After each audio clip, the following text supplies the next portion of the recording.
Well, hi. Hi, everybody. Hi, Liz. Hi. Hi, Cassie Marie. Hi, everybody.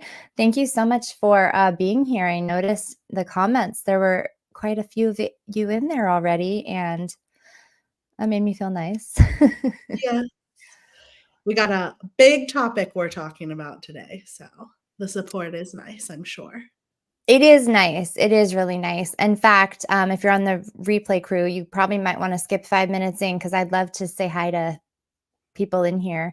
Um, I had posted that I was nervous about doing this live today because I want to talk about some things really close to me and about some things that are kind of controversial. So that gives me anxiety. So I'm so grateful. Thank you, Lauren S., for saying I've got this. Um, Pause for Andrea. My heart is breaking for you already at Liz Gale. She's probably in the loop a little bit of some of the things I have posted recently, which we will get all into today. Sending you love and support in advance. Thank you. Abita. Oh, look what you've survived. This is a cakewalk. You'd think it would be a cakewalk to call people out. And for me, it's just not a cakewalk. It's hard. I can imagine Mhm. it would be really hard. Yeah, Like, yeah. Go ahead. I was just gonna say, when we were texting about this and we were talking about like whether I would be on with you or not and all of that, and you were like, sometimes you're braver than me. But I just like really think you're the brave one because I don't have family and friends and my childhood wrapped up into this. And I think it's more me being naive about things than being brave, but I think you're really brave. And I think calling out people is a very brave thing to do. And I would imagine it would be hard. And I think if it wasn't hard, that would be weird. Well, yeah, I do appreciate that. And I am giving myself grace that, some things are hard for people. But all this support really is helpful, to be honest. Really, you guys. One of the things that helps me is being public, and it's not always like being public like woe is me, and it's not even always public to educate people on Scientology. Sometimes it just feels safer to Right. know that people are watching. Sometimes it is as simple as that. um so thank you, Failed Pessimist and Laura Font. I don't know how to say this one. Asianke. I'm just really, really grateful. Beachcomber. You guys are going to hear my dog. He is so smart and so dumb. He thinks somebody's in the house. He Oh, thinks you're in yeah. the house, so Yes. he's confused. Come here, buddy. Everything's fine. That's so cute. My Um, husband's working on our house. So if you guys hear a little bit of hammering and banging, hopefully it won't be too much, but that's what's going on at my house right now. Fair enough. Fair enough. Look at this is really great. Thank you guys so much. Alicia, yes, Superstorm Day. We are about to get started. Yeah. And I don't know where to stop because people keep saying really nice things and I don't know where to cut it off. Hi, Marilyn. Thank you for being here. Hi, Uh, Marilyn. Oh, and real Marilyn. quick, I wanted to say that I'm getting over a cold. So if I'm a little breathy or if I Oh, pause to cough for a second, that's what's going on. I promise I'm not always this. do you remember last time we went for the live and we Oh, did yeah. the PTS, Hayes SPTV or Scientology showing and I was just hacking up a lung? Yeah. That I'm might be like, me. 39,000 people saw me hacking up a lung. So I am human, in case anybody had any question about it. Hey, Vanessa, thank you for being here. I'm so glad. I feel very supported, and I lost her already. Here she is, Marilyn. Again, another. I've been telling people lately, like, oh, we planned a live, Marilyn and I, because I really want to get her perspective on the mom thing. And after this video today, you guys might want to be a part of that conversation too, because it's a lot. And I said, well, I don't know if you're going to want to do it with me after I go live on Friday. And she was like, yeah, I do. Yeah. so, so thank you, Marilyn, for trusting me and having faith in me. Um, yeah. So I guess just as a preemptive, I probably should have done this a few minutes ago. Hi, I'm Liz Gale. I'm a third generation ex Scientologist. I was born into Scientology. My family was in Scientology since the 1950s. I decided it was no longer for me, did not want my children in it, got out, and since then have been on the path of speaking out and trying to find my place out here in the X community as to what my message is, what my voice is. I wrote a book called Confessions of an Ex-Scientologist Pothead. I really wanted to show that, well, gosh, I'm just not like other girls. Nothing. So You're not a regular girl, you're a cool girl. I'm a cool mom. I just wanted to, be me. And now with the SPTV, it's been great. But I've been holding back. I really have. And some of the creators here have taught me recently. Um, Shout out to Serge Del Mar, who is unapologetically holding people accountable for Love crimes him. against children. That he and I first connected, I want to say about 5 or 6 years ago, maybe just over 6 years ago. We had a phone call, and I remember getting off the phone and thinking, this guy is so intense.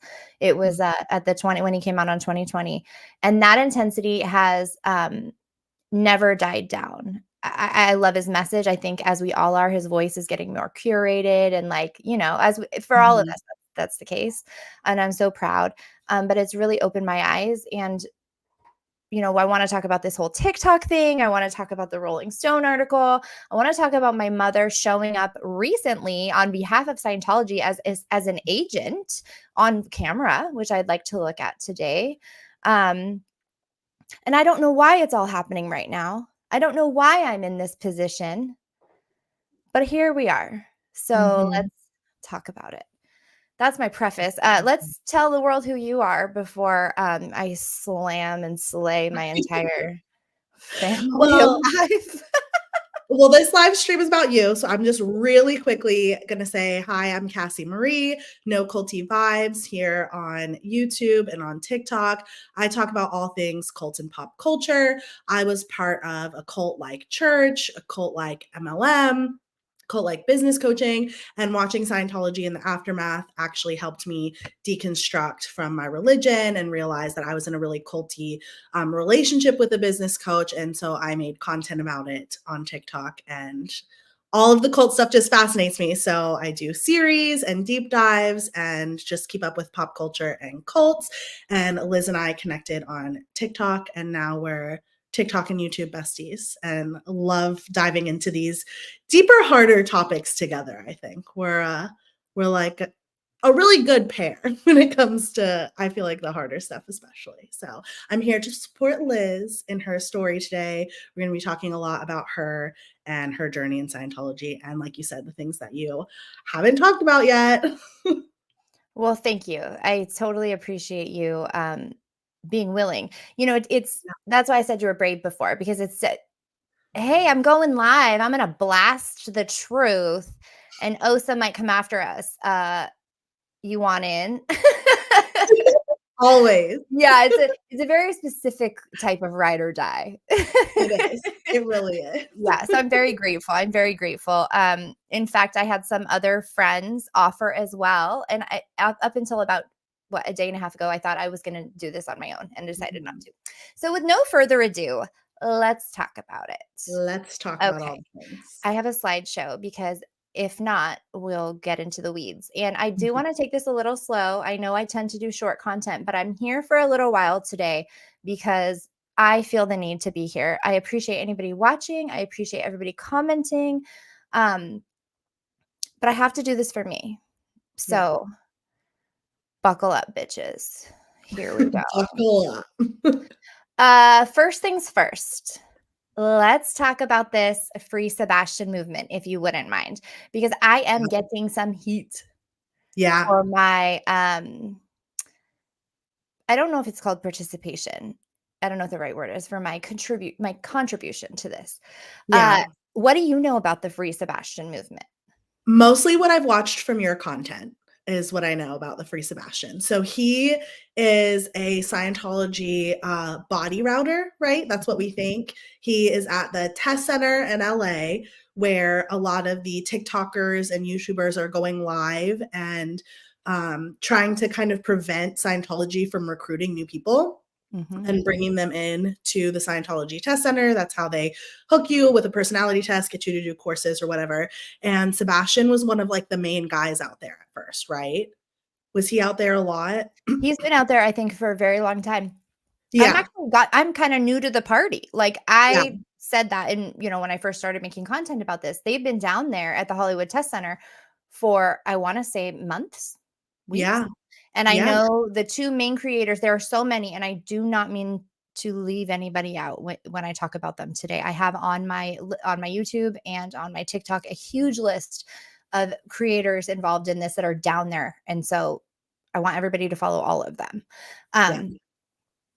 Now I lost my train of thought. So Streets LA, right? Yeah. William Good.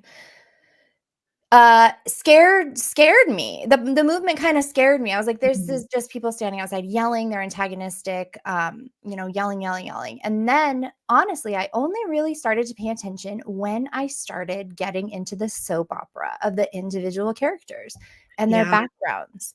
And that's a me thing, right? That's what I'm interested in. I don't like people yelling. I don't like confrontation as an entertainment source, especially with things that I got skin in the game, right? Like Same. it's a lot for me. So when this movement came around, I thought I honestly thought I was showing up late to the party and everybody knew everything.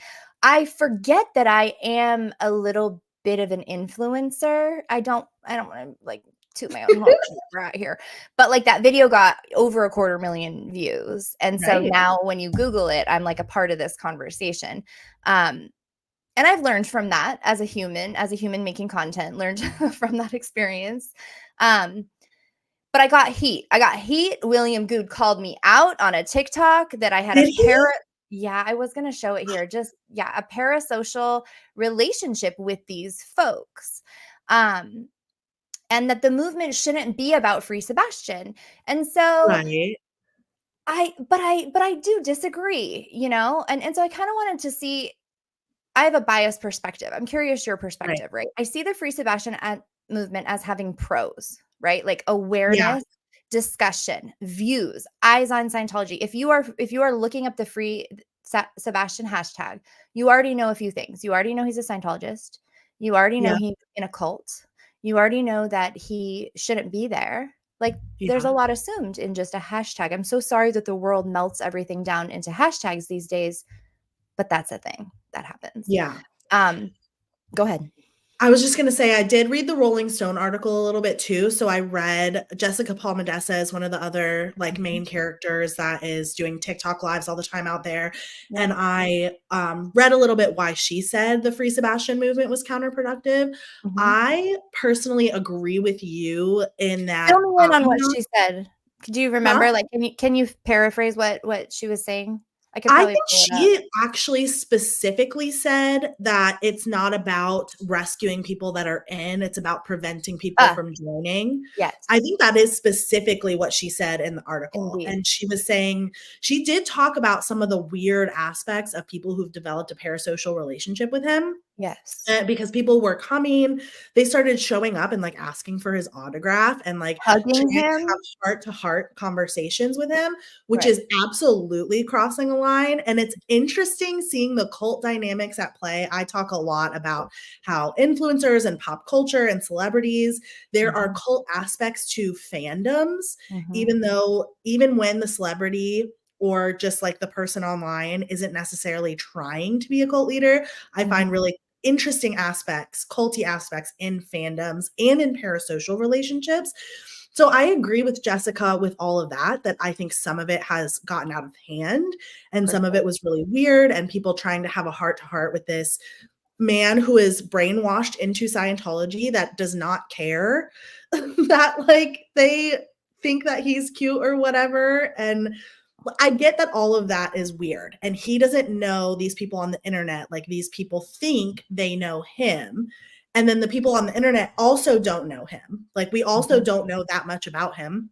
We Mhm. have rumors, we have things that we've speculated, we have things that we've learned, but we don't know Mhm. who he is as a whole person. Right. But I agree with you that there are pros and cons. I agree that I don't like confrontational content either. I don't like it stresses me out. I have high anxiety.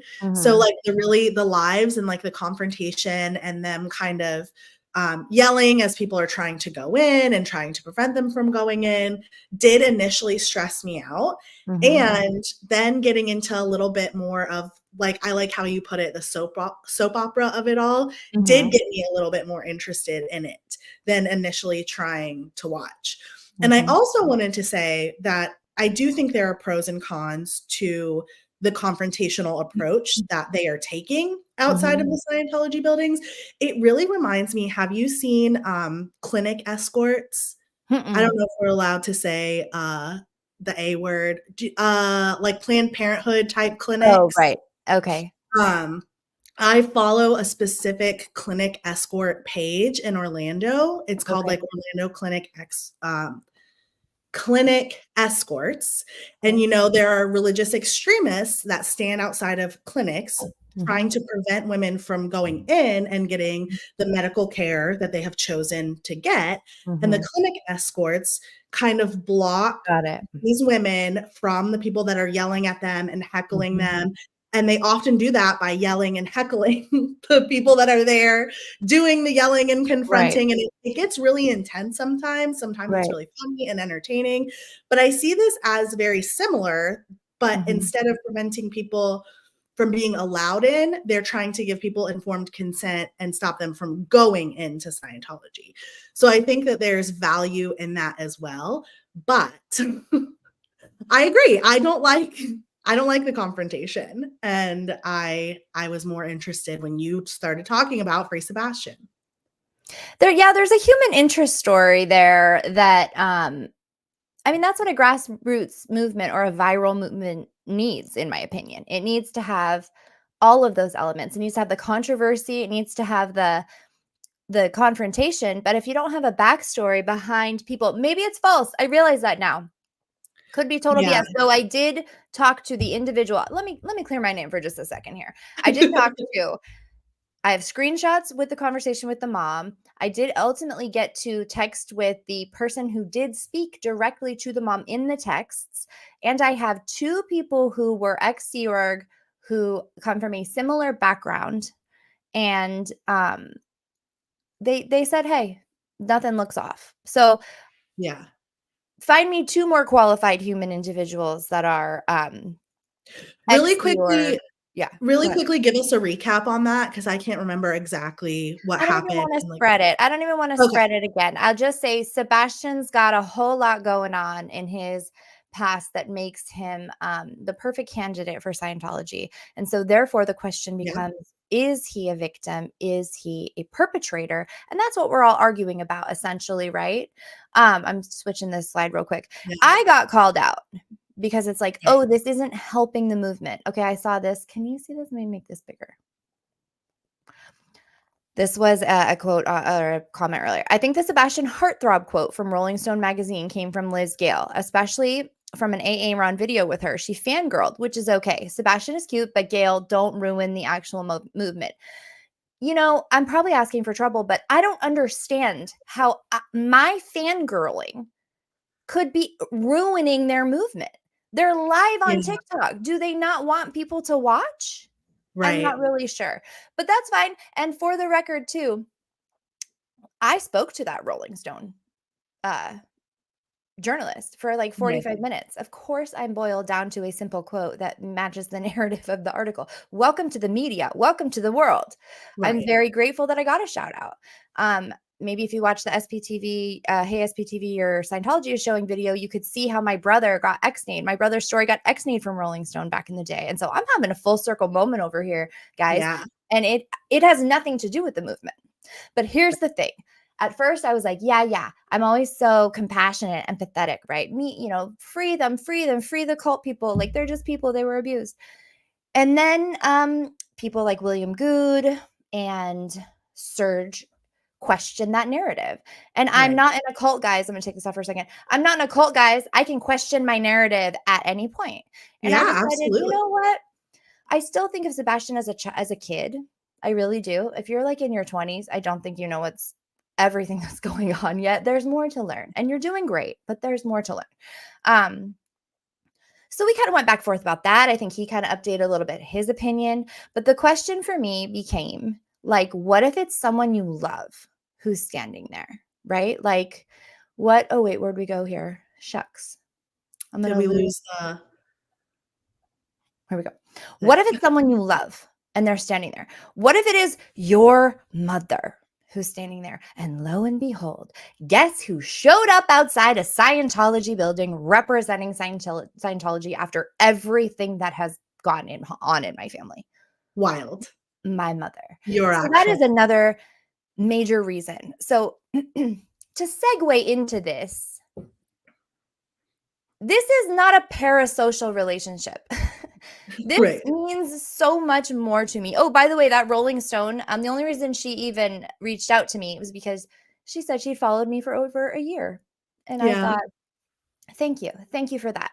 So for all those people saying I'm a clout chaser and all this, just maybe I am. Maybe I am. Maybe I am. Let's watch this video if you guys do not mind with Yeah, me and my watch it. mom.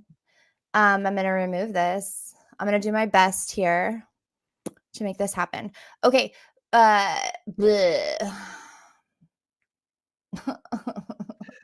Here we go. I'm going to try and skip some of the ridiculousness. There's something I need you guys to know actually first. This is not a regular protest, okay? This is an independent. There's my mom. She's the greeter. Her job is to stand outside and greet the protesters. This was just at New Year's Eve on this coming year. This is not a regular protest situation. This is a weird one. This is independent Scientology versus traditional Scientology. So this lady holding the sign wants to be able to practice Scientology without the Church of Scientology, David Miscavige, telling her what to do. So this is a very niche protest, the nichest thing that existed. But nevertheless, my mother is standing outside a Scientology organization, greeting the protesters. That is her position to defend the Church of Scientology. Right. So I'm going to start and stop this. I'm going to take a breath because I'm actually feeling my body, like my heart is going a little bit. Okay, here we go. Hopefully you guys can all hear this. I checked it out earlier. Please put a 1 in the chat if you can. Yes, if it's a good to go with hearing this. All right.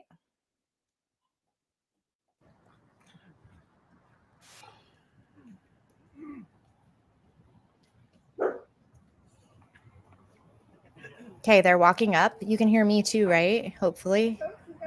I can hear it and you. So okay, I'm going to pause it for a second, just for a quick second. See that box truck, that budget truck? Yeah. I think they thought a lot more protesters were coming because they parked that there. Huh. Yeah. Okay, good. You guys can all hear everything. Oh, hi. Okay, that's my mom in the red right there. She's standing outside, obviously. Hello. That's what Scientology's all about. You remember me? Okay, so this is Victoria Palmer. She knows all these people. I've got some numbers here. I'm going to scoot up because I don't want to watch this whole thing. Neither do you guys. Here we go. I'm going to go right up to here. Okay, she's going to meet my mom. How good it really is by using communication and other tools left Hold to us on. by L. Ron Hubbard to restore Scientology the way L. Ron Hubbard intended. We can talk about that another day. My name's Marie Gale. Marie Gale. Nice to meet you. Okay, cool. Have you been in Seattle for very long? I've been here since 2018. 2018? Okay, cool. Yeah, I was, my mom got into Scientology back in the 70s. Uh-oh, someone says they can't hear the video. Can you hear the video? I can hear it. It's quieter than our voices. So if you don't have your volume up too loud, you might have a hard time.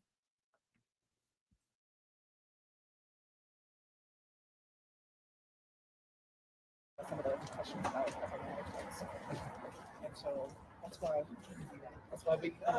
I'm here today to talk to people about that. So there's a big gap between 2010 and yeah. Well, yeah. You're muted still. Okay. Since it sounds a little bit bad, I'm going to talk us through this a little bit. Okay. This woman comes up and is saying she's disconnected from her family. And my mom is coming up and just being like, oh, what? What are you talking about? Wait, what? Just look. I shouldn't make, I'm not making fun. Yeah, exactly. You're exactly right. They pretty much disconnected from me for asking too many questions. And so I've been just remaining a Scientologist myself. Didn't know what to do, but that's why now I'm just using communication to get back into communication with Scientologists. And so, yeah. In fact, Marie, most people are not aware that disconnection is actually not allowed by Hubbard. He actually wrote a policy to forbid it, enforce disconnection, but it's being applied. I would fast forward through this, but just give me a second here. So that's my main thing is to restore communication. Has there been something that like recently? I mean, it just seems like that was 2000. So now she is asking why it's taking so long, basically, for this woman. Like, oh, that happened. Oh, what? Oh, 10 years ago. What happened recently? I saw your face there. Maybe you have something to say. I want to know what other people think about this, because I'm just like, what is this normal? What is happening? I just thought your mom was going to play dumb about the forced disconnection. I thought she was going to be like, what forced disconnection? What are you talking about? Like, I thought that's where it was going. Does she? That's why my mouth was open, because I was like, is she pretending like forced disconnection isn't a thing? She is. Let me push it to 717 where I noted it. Let's see here. We just happened to question certain so things she's about saying her family question, and they including got the use of enforced disconnection on families and friends and businesses, because it actually is a violation of written policy by L. Ron Hubbard. I don't know if you're aware of that. What about I get it. disconnection that's not? Did you hear that? Okay. Yeah. What about disconnection that is not enforced? Now, this is what I mean when I said in my book that my mother was a true believer and the most dedicated Scientologist I know. If you actually adhere to Scientology, nobody has to make you disconnect. People do. It just happened to me about 2 weeks ago, and she knows it. But aside from that, the idea is that you will be in danger if you continue to be around somebody who is antagonistic towards Scientology. So you do it as a self-preservation, if that makes any sense. She's going to pretend like she doesn't know. We're only going to watch like two more, like maybe one more minute. Hold on a second here. I support a right of anyone to disconnect from someone if they are, it would be used if someone is PTS to someone and it was called for. But what we're seeing people being forced to disconnect from friends and family without even proper justice procedures being carried out. Where are you seeing? Oh, for me, people were disconnecting from us. We weren't allowed to come to the Ideal Org opening, even though we had not been found to be anything wrong with us. There was no committee of evidence, and yet she shakes her head. Mm-hmm. Oh yeah. Mm-hmm. Mm-hmm. Mm-hmm. I mean, we could keep going. There's a part up here where she's like boxing out. That's like a term for basketball. Let me see if I just mute this. Let me see if I can get there. She's like follows her around and like boxes her out, like defends against so she can't talk to anybody. I don't even want to watch this anymore. I'm sick to my stomach. Oh my gosh. Let's get this off here for a second. Yeah. Tell me what you think about this while I drink some water and try not to hyperventilate. I don't know. I think that it's really crazy with all of this going on and with you speaking about this stuff now, that it would be your mom essentially in Sebastian's position, right? So she's not going out there trying to get people in, if I'm understanding. She was sent out because there were protesters. So she was sent out to... Was she trying to get them to leave, or was she just trying to prevent them from coming in or be a distraction? Like, do you know? She was trying to okay, this is my assumption. My assumption is she was trying to handle them with friendliness, and she was trying to distract and tie up her time so that protesters could go through the front door. And from what I understand, you don't just have a regular folk do this type of job. Right. My mom has been high up in Scientology and worked alongside OSA. The woman asks her, oh, do you work for OSA? First, in the beginning says, are you on staff? She says, no, I'm a volunteer. Then later she says, oh, do you work for OSA? And my mom says, no, I've just been a Scientologist for over 50 years. Yeah. And you know, gosh, what's happened in those 50 years? Oh, geez, Louise. Why don't we talk about that for a minute? Because I'm pissed off. That's what and ultimately ended up happening was that video pissed me off because only 2 weeks ago, her niece, my cousin, disconnected from me. Yeah. And I want to talk about why. I'm gonna segue. I'm gonna segue and I'm about to talk some mad shit. Do you have anything you want to say? No, please. Okay. Let's All do right. it. I do not appreciate her playing dumb about forced disconnection. Yeah. So, first of all, to be clear, I disconnected from my mother. She said, I don't know what to do. I don't know what to do. I said, here's a letter that we're disconnected. Take it to OSA. Never heard from her again. Fine. And then I started speaking out because I'm like, why not? Right? This is my family. Okay. A lot of girls. I covered up everybody who's not involved because I don't want to drag them into it. This is my Uncle Bill and my cousin Shelly. My Uncle Bill was about 10 years old, I believe, when Scientology got us in, or when my grandmother, his mother, got us into Scientology. He's about 10 years older than my mom. So Shelly here, the oldest of his girls, was the poster child, the first one born. She was the flower girl at my mom's wedding, blah, blah, blah. Yeah. And my Uncle Bill started a business with my father. They always lived really close. Shelly and all of her friends are like the Blankenships and a lot of the people down in Clearwater that still live there. They do hair and makeup down there. It's a whole crew.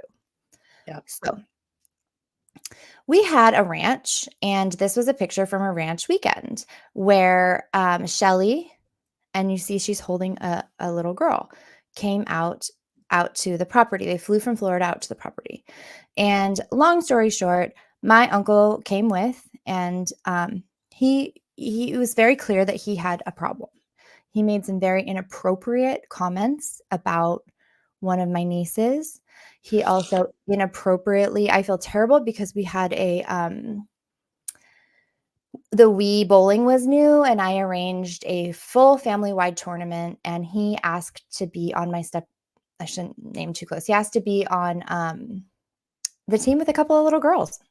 And I put him on the team with a couple of little girls, and I did not know it would be a problem, and I felt terrible about it. That night, they went home, they cried to their dad on the phone all the way in Florida because, when you're bowling and that creepy, like behind somebody, too touchy, gross.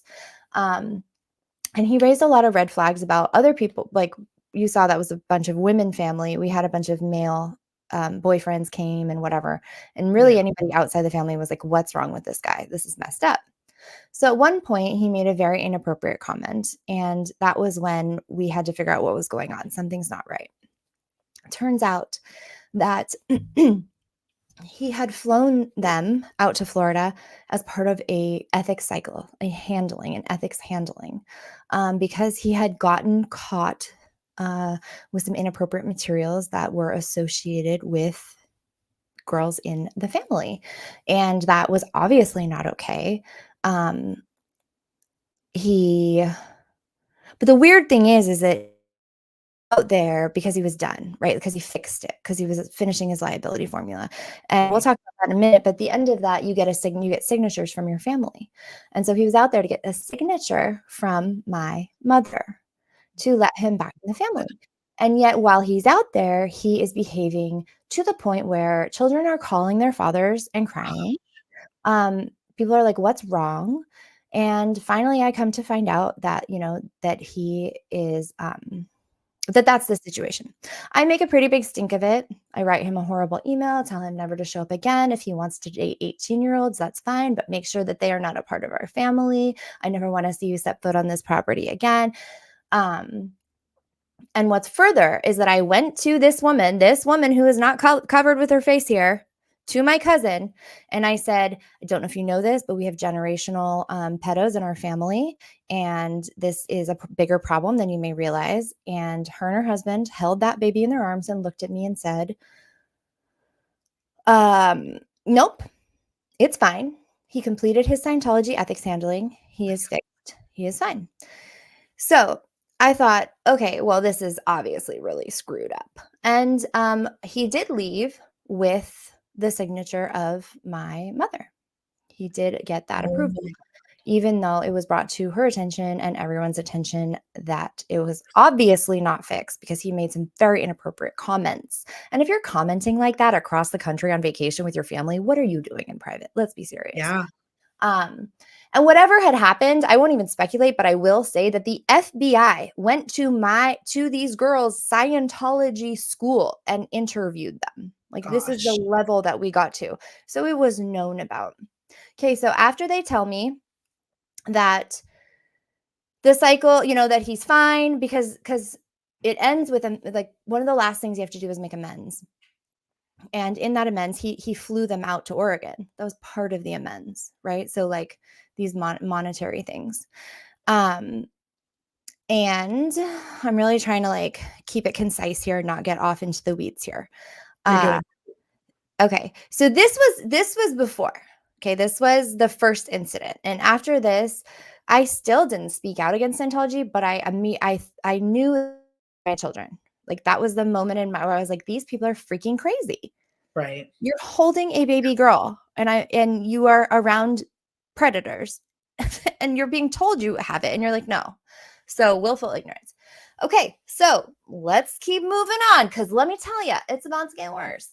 So that happens. Okay, we need to talk quickly about the conditions and about this liability because about 3 years later, my cousin Shelly did a liability for letting him back in her life. So let me Like she was supposed to? Like she was yeah, told to? yeah. Okay.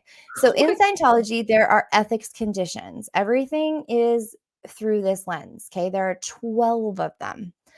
All energy, all life, all existence falls somewhere in these 12 conditions. Like you only can exist in these 12 places. Non-existent is like, it's not great, but it's kind of the flat zone. It's a Yeah. flat. You got the upper conditions, you have the lower conditions. Part of Scientology's indoctrination is these punishments, these mental punishments in these Yeah. lower conditions. Confusion is the bottom one. Find out where you are. Treason, find out that you are. Enemy, find out who you are. Very esoteric, very mind bending. And I tell you, at the end of these 3, you're going to say you're a Scientologist or you're not leaving. Okay, the condition of liability, right? This is what somebody does when they have a careless or malicious knowing damage. Okay, so let's put this into perspective really quickly. I stole something. That would be malicious and knowing damage, right? It's a liability to have this person around you unwatched. If you are a kid, can I say all these words? I don't know. You are a really, really messed up person with desires that you should not have, and you are acting on them. You are a liability. Right. Okay. And therefore, after you did these other steps, you would have to go through these steps. Step by step must be done. Okay. The first one, the reason I'm telling you guys this, just bear with me for a second. You have to do these things. One of them is you decide who your friends are. So I've done this a billion times and you write these steps down. Okay. You're going to write down everything you did for these 4. You're going to make a paper with a yes or no column at the bottom. And you are going to show everyone around you, then your group, this, and you're going to get a signature whether you are allowed in the group or not. Wow. Right? So now let's talk about this. Hold on, let me close this. This was an email that was forwarded to me in 2013. And I want to just be very clear about this is how Scientology handles crimes within families. This is how a crime was handled within my family. Okay, this was sent out by the mother of the child who was harmed. She gave her liability formula. I just want to show you my liability formula for the dad cycle. Dad cycle means after she, let's just back here. Yeah. She divorced the father of this child. They got divorced. I shouldn't say she divorced. And she ended up buying a duplex. And she bought a duplex with her father, with the predator. And they had a shared open door, like wall between them. Ugh. So she actively sought childcare. And that ended up in disaster. And after that, she had to do a liability formula.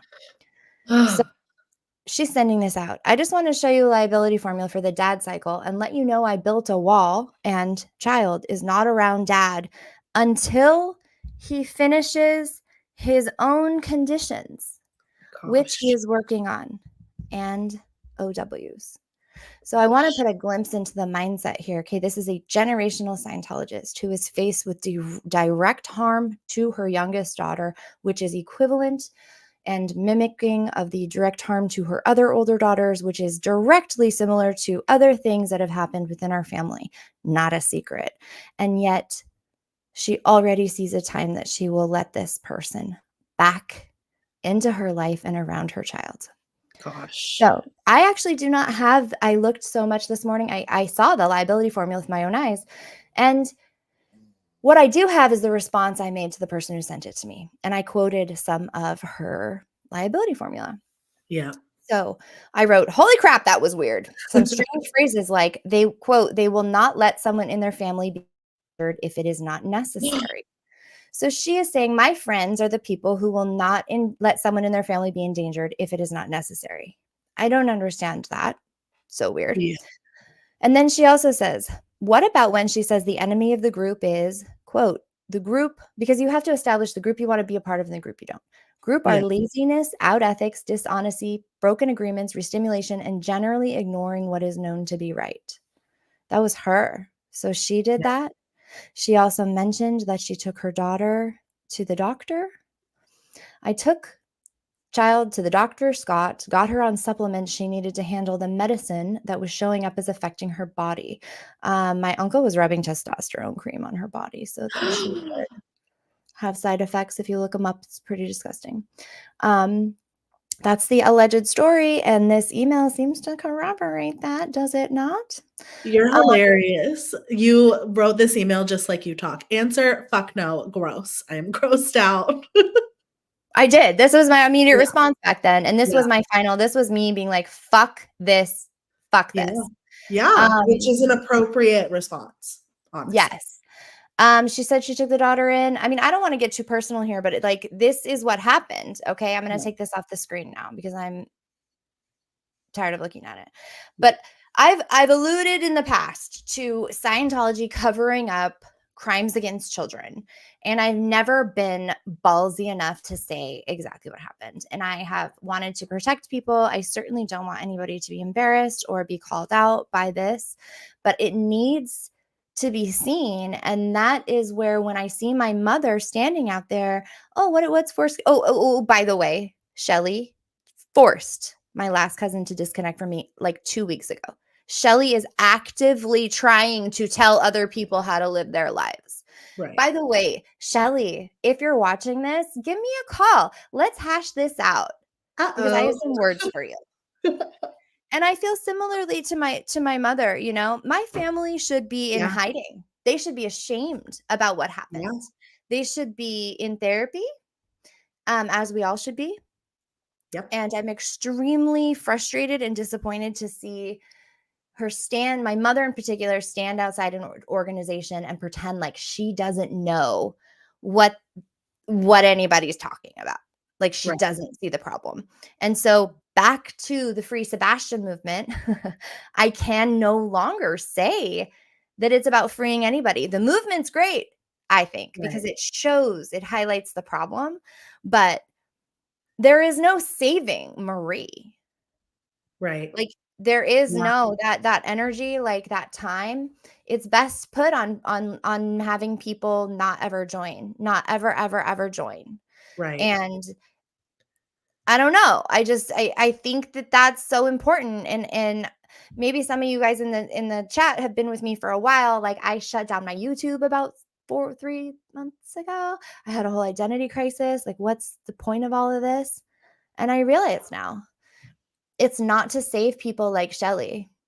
It's Yeah. not to. And it's time to expose the crimes. It's time I don't have that liability formula, but everybody else in my family does because they were given that formula and they signed it. Yeah. Not everybody else, but everybody involved in the Scientology. So I'm pissed. That's a Yeah. crime. That is Yeah. a crime. And it makes me so furious that now we have a whole future generation of girls born into the church, working at Scientology, getting married at 16 to 24-year-old Scientologists, doing all these things, and they think this is okay. Yeah. This is maternal generational indoctrination through, like, with Scientology, and it has to stop. It does. It does. And this just goes back to the conversation I feel like you and I have had in so many different ways over such a long time. And you said it at the beginning. It's like, it's just so nuanced and complicated because the people that are in, what role are they playing and participating in covering up these crimes, whether they are brainwashed and indoctrinated or not? And why is it that certain people choose not to participate and choose to leave because it's so egregious, atrocious, horrible, disgusting? Like, how come you could look at that email and see what was going on in your family and be like, this is horrific. This is absolutely insane and terrible. And nobody should be around this man, and no children should be around this man, period, forever, end of story. Like, why is it that there are people like you that see it and choose to leave? And why is it that there are people who are in and choose to stay? And it's hard. It's hard because I know that it's not as simple as that, and there is brainwashing at play. Like, I saw, it wasn't on the live, but I think William or Jessica posted a video on TikTok of a girl, I think Shannon or Sharon, someone that's always at the desk at the test center. Yeah, and she was like, oh, she's shutting off, she's shutting down, she needs to reboot. And you could see her back there, like, she was joking that, like, she's a robot or something, and you could see her, like, head falling down, and she looked like she was sleeping, and she's like, oh, she's back, she needs to reboot again. And part of me wanted to be like, oh my God, she probably hasn't slept in like 3 weeks. Scientology probably has her out there 24/7 because Sea Org members don't get to sleep. And this is like a big deal, and everyone's probably getting in trouble and all that stuff. And there is so much information out there about Scientology now. There have been so many lawsuits. There have been so many things exposing everything that has gone on. And the information is there, and it's not super hard for people to find, and it's not super hard for Sea Org members to find anymore. Like, I'm sure all cults at different times and at different levels have different access to this information. But the things are so bad, and they're so out there, and they're so accessible. It's hard because I'm like, it's willful ignorance, isn't it? Yeah. You are choosing at that point. And then at that point, you are part of the problem, and I know that Shelly has trauma. Right. That man that I've been talking about it was her father. Okay. Right. I mean, who knows? My mother, I know, has trauma. I have a lot of compassion. My mother was raised from birth as a Scientologist. My grandma got into Dianetics when she was, like, I think, pregnant. So, I mean, I have compassion, but this is the conversation we're always having. Where do you draw the line when it comes to cult members? Sebastian is out there actively recruiting people on the street, trying to further Scientology. That is, in my estimation, a crime. My mom, I thought, had kind of gone off to live her life, and I've actively tried to protect her. In my book, I don't say many unkind things about my mother. I'm not out here I haven't in the past been out here to slay her. But when I see her in front of an organization representing that it is fine and normal and good, when everything has happened in her family, I think Cassie Mary Glitch, that's the part to me that it is not just willful ignorance on the point of not looking things up online. It's willful ignorance in your own life that puts the next generation of children at direct risk. Right. And that is where the line, in my opinion, has to be drawn. If Yeah. now these days you're going to stand in front of an organization that is criminal and has pending criminal action, and you're going to tell another lifelong member that whose family's been destroyed that where'd you get your data? What do what are you talking about? Feigning ignorance.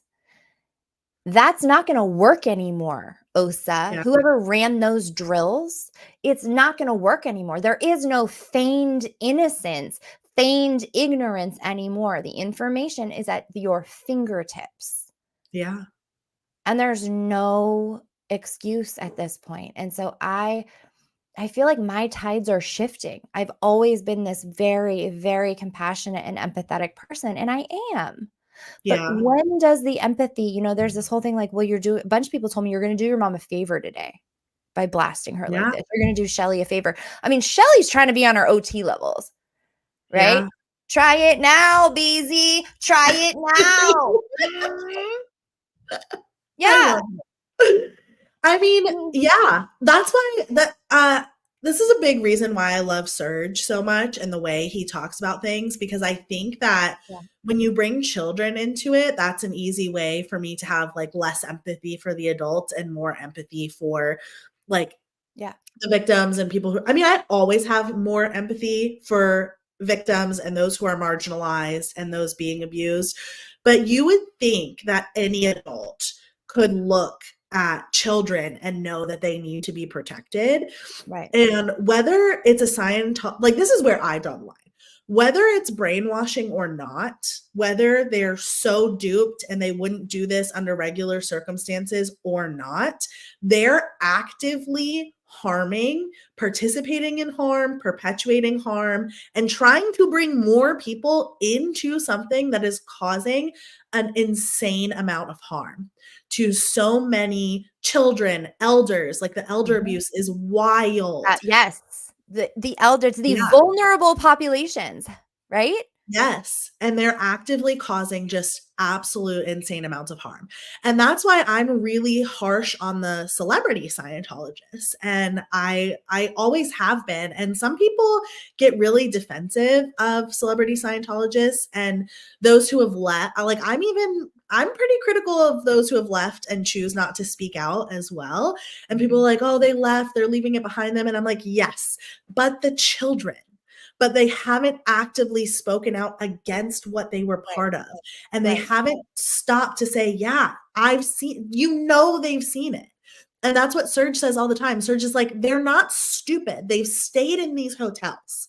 They have stayed in the hotels that are staffed by minors. My mother was an underage staff member. There are forced A's, like we were talking about the Planned Parenthood thing within my family. It is not uncommon. Like these things, I know that they know. They have seen it. They have participated in it. They have covered it up. Yeah. So how loud do we get now?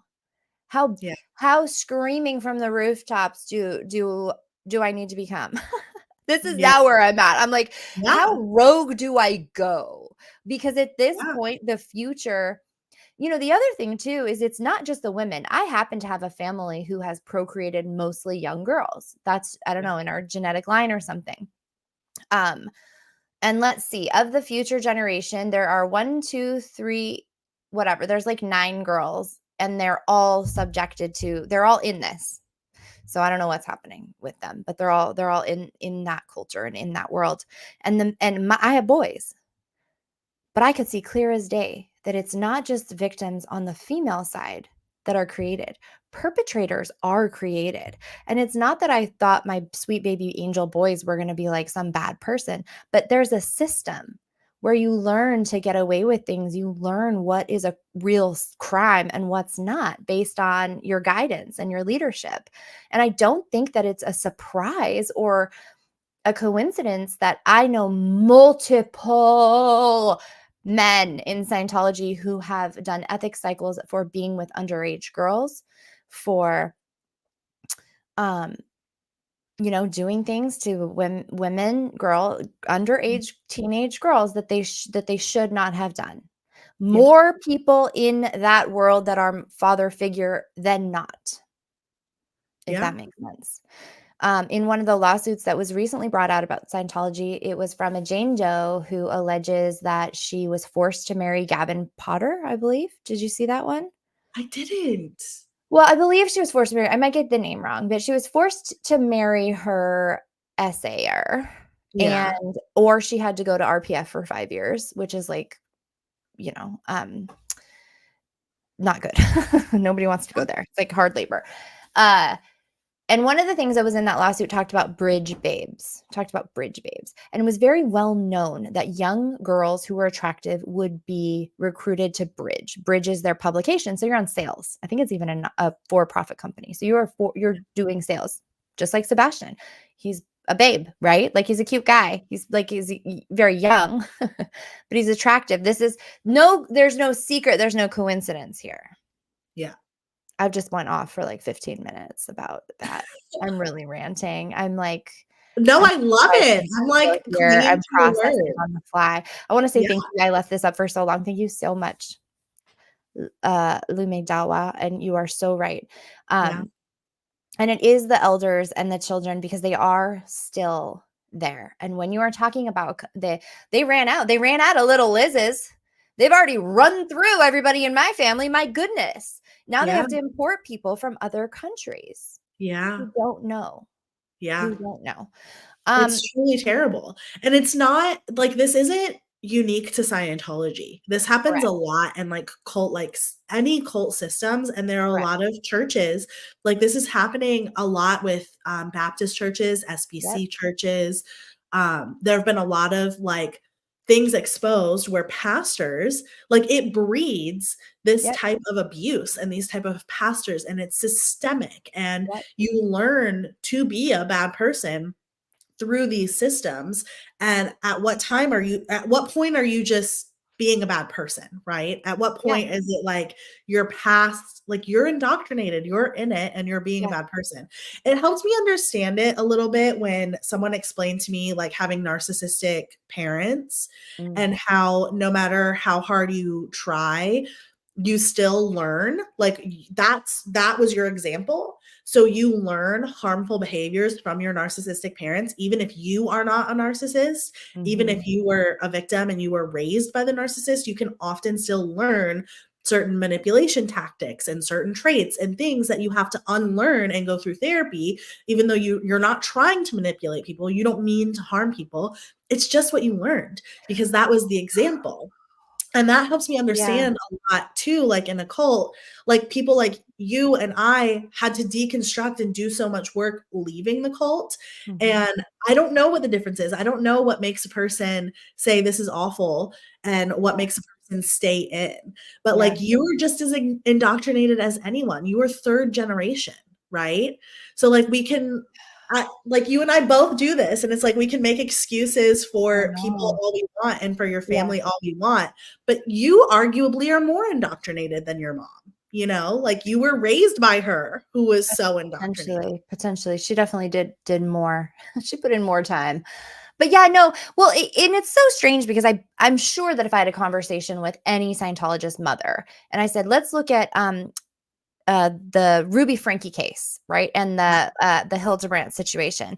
You have a woman who harmed her kids, yet she's saying she was indoctrinated. She was taught, she thought she was doing the right thing. Like and even she's acknowledged she wasn't doing the right thing. Or that one woman, Lori Vallow, how she like unalived her children because she thought they were demons and she was sacrificing them, protecting them for what they would grow into.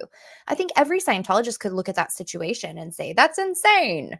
Like, that's not what a mother does. And yet, I see the same thing happening because if someone comes to you with a federal crime and you don't immediately like do what you need to do to fully protect your child. I mean, we all read that. It was like, oh, I blocked off the wall until dad finishes his ethics cycle.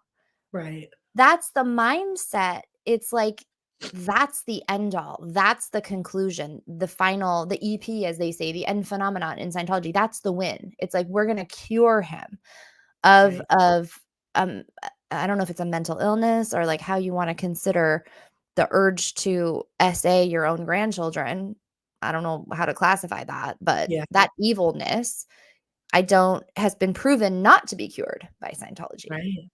Because Right. we could Google right now and find Miriam Francis's story. We could talk about, Serge Del Mar. We've got Jane Doe in the lawsuits. We've got, I mean, come on. There's a lot of people who have said, hey, this happened to me. I was SA'd, and instead of being taken care of, I had to do these ethics formulas, and Right. I had to go and do amends Yeah. as well. And that's the systematic cover up. And I guess when I say I want to blast my family, I do not just that, but to say, my family's been under pressure. The Yeah. two remaining people who say the last 48 hours, maybe the last 2 weeks, they've been under extreme pressure to disconnect from me. Yeah. And some of them have folded to that. And I don't love them any less. I definitely do not love them any less. But when are we done? Yeah. When are we done with this? Like, who needs Shelly as a friend? And if you're a mother, especially one inside my family, and you are going to stand there and say that Scientology can fix abusers, then you lost me. You lost my compassion. I'm done with that. Scientology has proven it does not fix something as complex and as messed up as a predator mind. If anything, it teaches them how to do it over and over again and cover up their crimes by using Scientology's justice system to keep their victims quiet and them in good standing. Yeah. Yeah. And that's a good point too. And thinking back to the beginning when we were talking about Free Sebastian and the pros and the cons, maybe I'm starting to understand a little bit more why people think that Free Sebastian could be harmful or why it doesn't matter, because though it is adding a human element and pulling us in with a story, these are the stories that are important. The story of what's happened in your family is important. The story of how children have been abused is important. And the reality is, if you're still in, you're not in a place to tell your story. Like maybe Sebastian has a really difficult and really hard story, and that's why he's in Scientology. No, like there are so many reasons why people join cults, and his story might be really difficult. But until he leaves, he's not in a position to tell it. He's not in a position to acknowledge what has happened to him and begin to heal from it. And so maybe those stories aren't as important. Maybe that's, I that's what don't he's know. choosing. I don't know though, right? Like all I can judge it on is just awareness, right? So, Yeah. that Free Sebastian movement, I feel like it has as a hashtag on TikTok over 60 million views, and it's only a few months old. I think though, as I don't know, it's so small. It's just a little hashtag. But from there, I think people start asking questions. I don't think anybody wants to hear this story. Like, this is a crappy story. This sucks. There isn't Yeah. always an audience for people going out there being like, I was assaulted. I was assaulted. There's a particular type of movement that occurs when there's characters involved. So I'm never going to apologize for the Free Sebastian movement, but I hear what you're saying. Like, I guess I am Yeah. starting to understand that if you just see them as victims, it's not the whole story. Right. But I think that's better than not knowing anything. Yeah. It's like a And I first do think step. it's important to know that people I don't think the narrative that cult members, like people actively in cults, are bad people. I don't think that's a helpful narrative either. Like to say Sebastian is like a bad person, or he deserves whatever's happening to him, or he deserves no compassion or anything like that. Like I also don't agree with that, because Deserves the hard word for me because yeah, it's so judgmental to begin right, with. Like who's appointing this worth right. like that? But I hear what you're saying. It's a human thing to ask that, right? Like it's Yeah. human to be like, well, should we grace him with our Yeah. with our caring? I didn't mean to cut you off. Keep going. No, you're great. No, that's perfect. And I think everyone deserves compassion, but I don't know. I also think there is space for these stories. And I think Right. more people are interested in these stories, and they are bad stories. They're horrible stories. But I think I don't know. There's a place for all of it. Like there is a place for all of it. Yeah. And hopefully with so much awareness around this and so many new eyeballs on it, hopefully people are interested in learning how bad Scientology is and learning about Scientology and not just interested in the drama of it all and not just interested in Right. I don't know how to put it. I've heard like people use words Free not like Sebastian's like a gateway drug for yeah, cults. right. Because you're like, "Ooh, it's Free Sebastian. This guy's like working in this place and doing all this stuff. What's going on?" And then you hear about his maybe false background about how he was like kicked out of his house because of who he is, and he now is in Scientology. There's a compelling aspect to that as well. I think there are questions that come, but ultimately they'll tune into the original creators, and they have a voice, and they can clarify what they want to show. Yeah. You know? I mean, I it's really would not up to me. It's not my thing. But can I read this real quick from yeah, Alicia? yeah. That they quote declare someone like you, but not the arist or the pedos. Can you say evil, destructive cult? Thank you for your courage. Yeah, Right. that is basically how I feel as well. Like, why are you not hiding in the closet with the skeletons? Why are you out here bossing not you, Alicia, but like people in the family? Why are you out here bossing telling people who they can be friends with on Facebook Yeah. and standing outside a church trying to tell a second generation Scientologist who lost her family, like try to gaslight her? Like, where'd you get that data? It happened to me. Like, what? Where'd you get what? You know? Ugh. Well, and I didn't know if we would talk about this today, but um there's also sorry.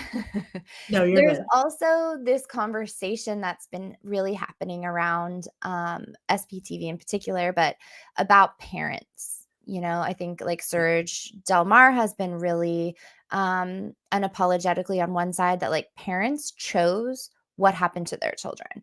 Parents Yeah. chose to see their child 1 day or 1 hour a week in the Sea Org, right? Right. Like there are other parents that left the Sea Org.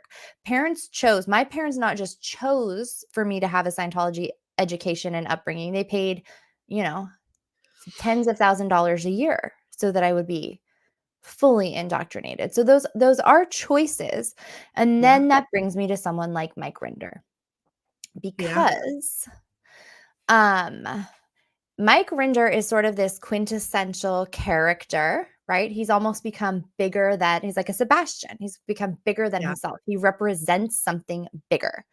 Um, and so there's this question as to like, well, why hasn't Mike Rinder put himself on the chopping block to the FBI to uncover these crimes? Honestly, we don't know if he has or hasn't. Right.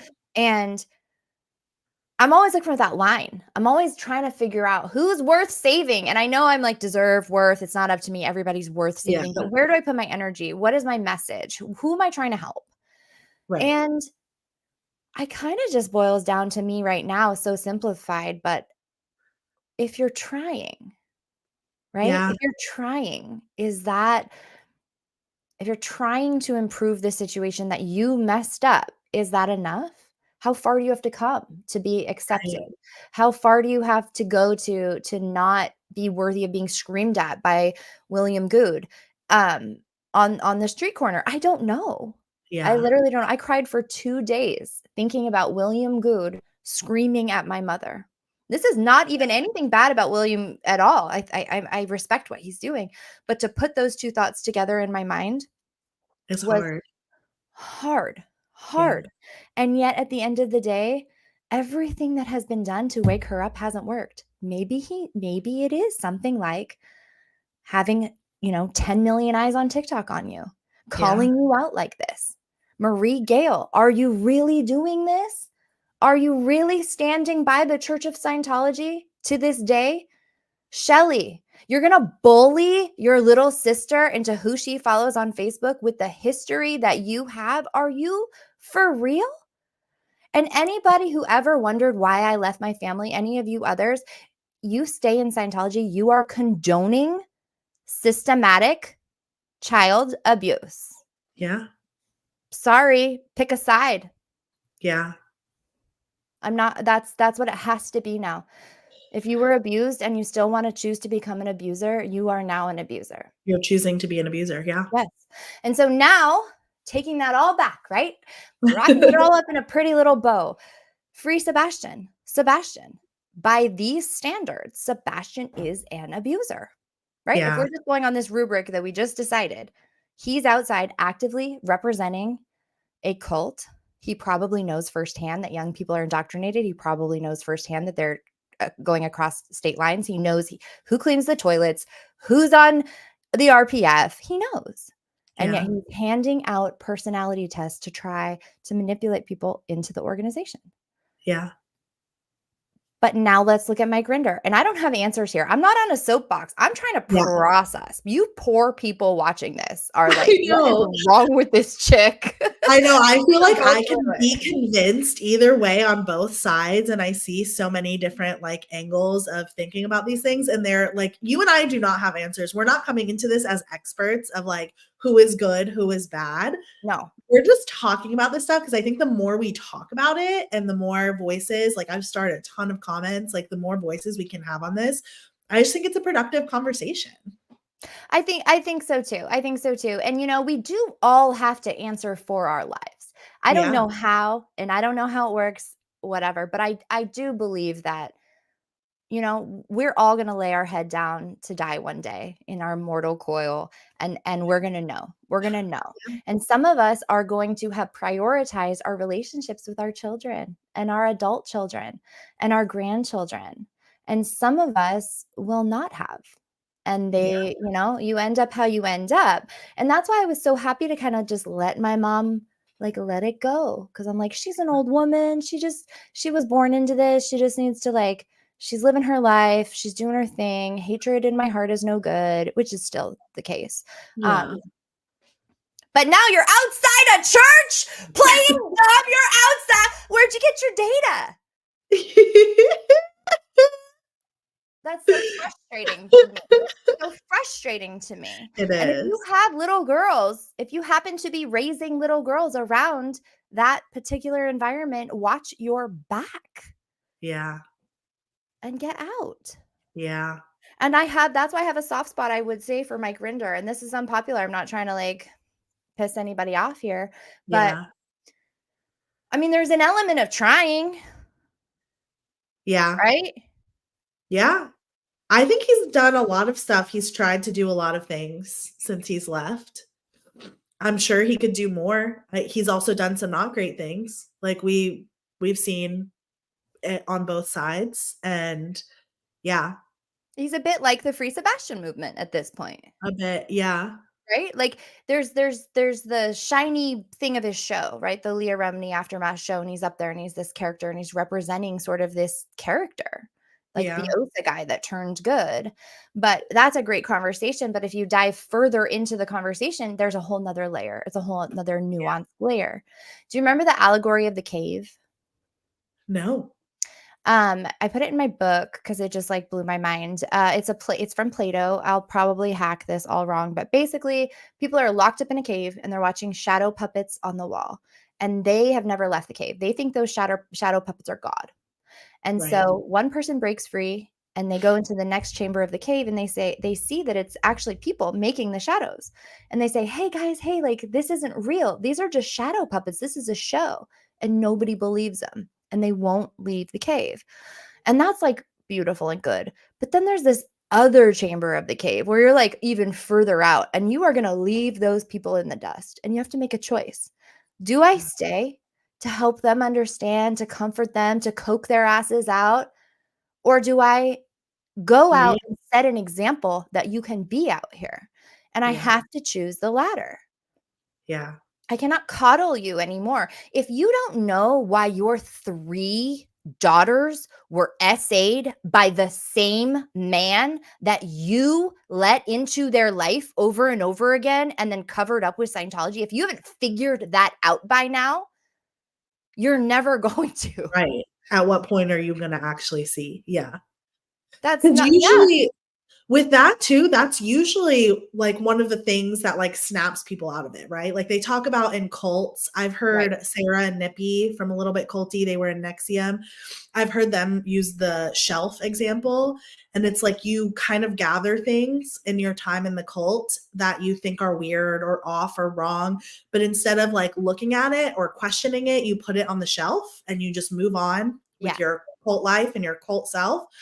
And then one day the shelf breaks. Excuse me, Sucks sorry. if it breaks. You're fine. Yeah, and it all comes flying off and you have to look at all of the things individually, and you would think something as big as like abuse in your family like that would be the thing that breaks the shelf. Like that is usually one of the things that breaks the whole shelf Yeah. and it all comes out and you choose to look at it. Right. So at some point there does have to be a willful ignorance and a conscious choice to Yeah. just keep filling the shelf and never let that shelf break. And no Yeah. matter how many times it breaks, you are going to put it back up and you are going to put the things back on the shelf. That's how I would describe my mother. Pause really quick. Growing up in Scientology. Hi, Erin. Thank you for coming to the party.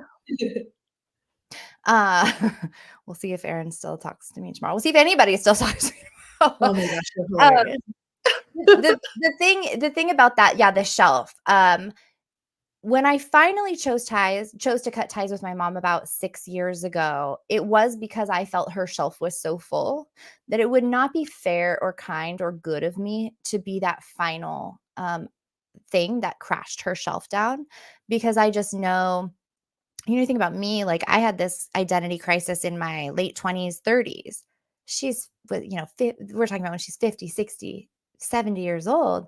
I don't know what that does to a human person. Like I don't know how much someone can withstand. It almost killed me multiple times. I don't wish that on anybody. And so I was very careful. I've always been very careful in the way that I represent my mother, and I still would like to be. I have far less compassion for my cousin. Yeah. Far, far, far less. But then I think, who was her role model? Where did it come from? I mean, Yeah. there's a responsibility we have as elders in our families to protect and to, like, as they say in Scientology, set a good example. And if you are, furthering this idea that like, oh, dad's a pedo, but we're just gonna make him finish his conditions and then we'll let him back in. I don't know what message. Looks like Cassie is. Oh, good.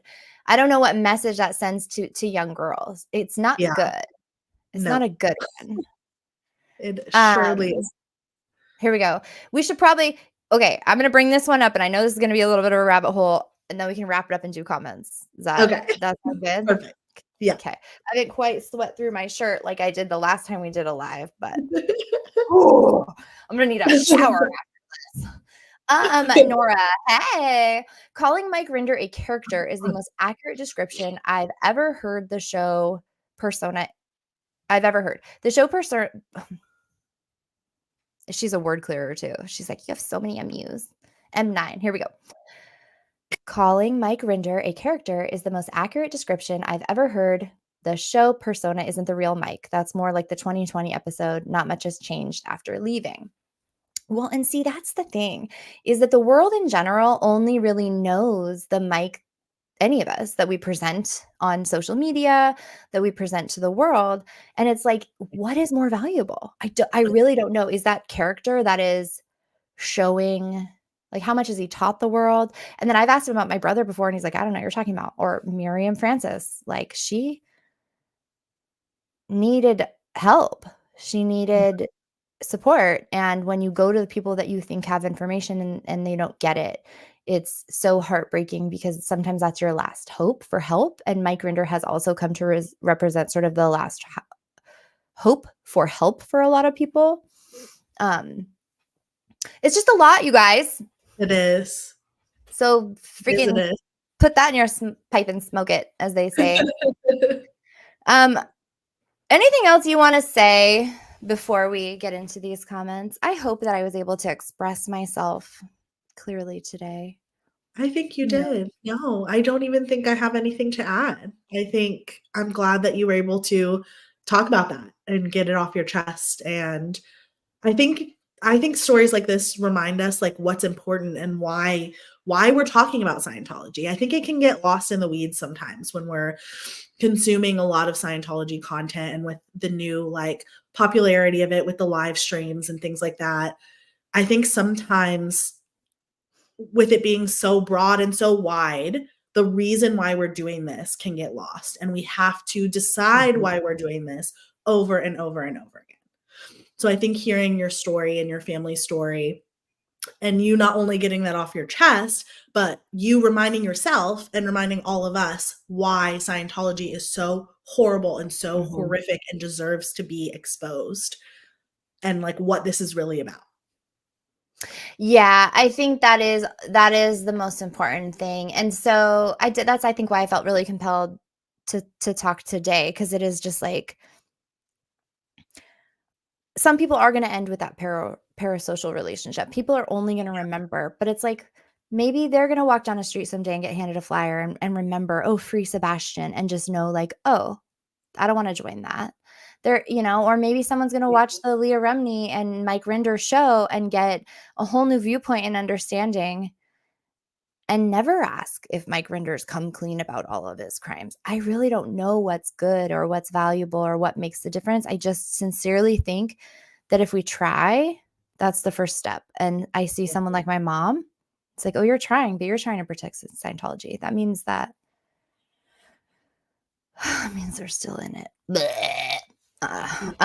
Nora, also, let's do this one. Also, Sebastian's getting offloaded since people started selling merch with his face on it. He's now more popular than LRH, which is a threat.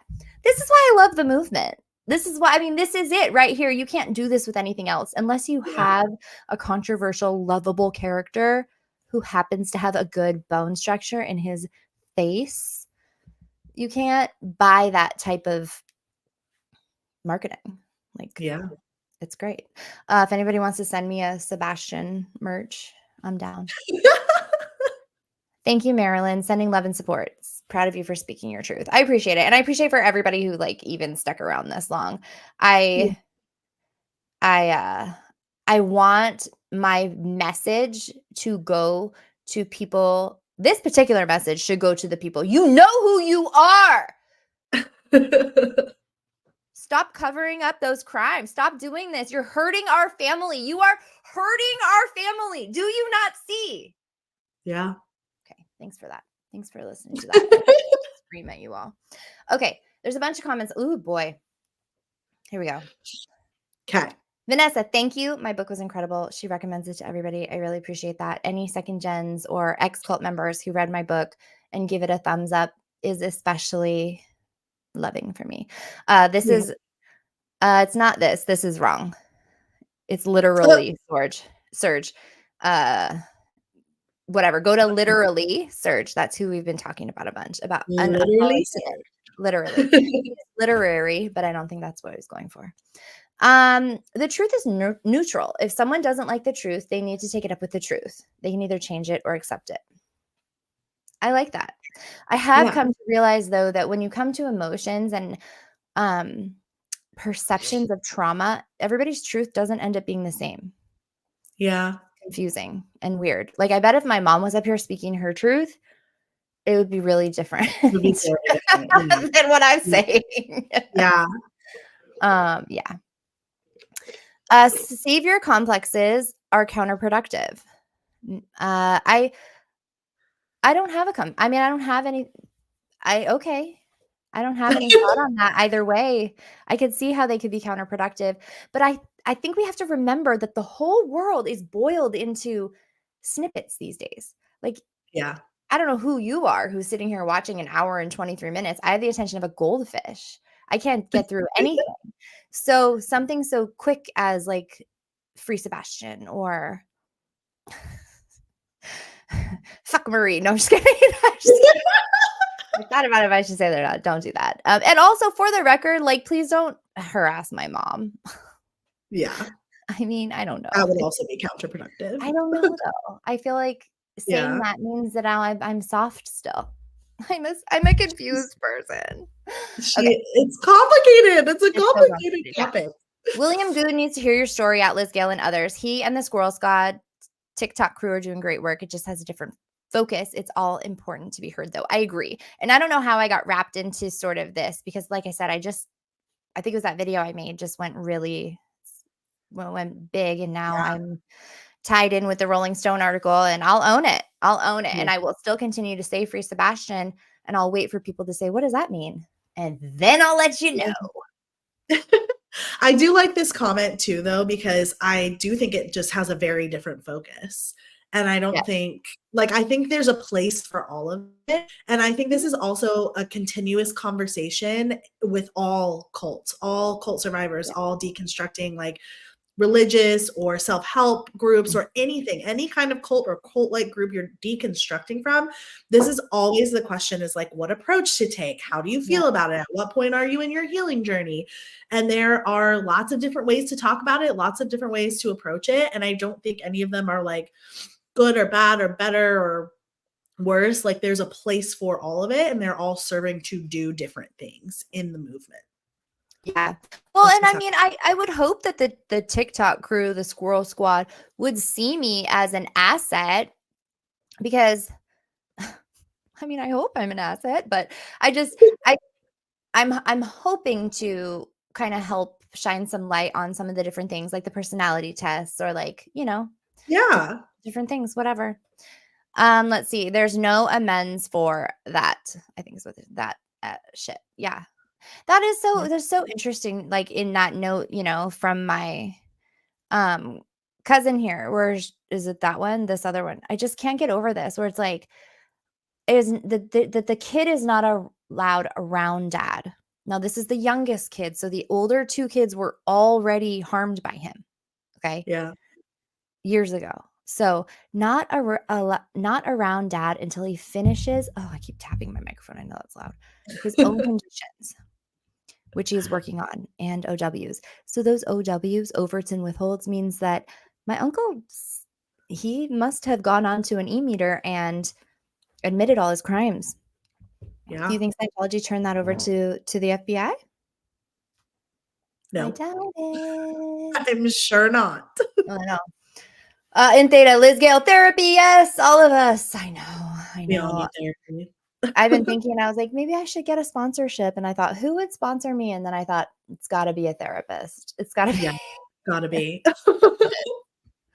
Thank you, Eliath. Kudos to you, Liz. You're doing great. Okay, Antheta says, hi, I hear you. I didn't know that I started this. I kept my ethics book because I never want it falling in the wrong hands. You can use this in normal life. My good friend borrowed her books and then trained her husband. I'm not really sure what that means. Except for fuck the ethics book.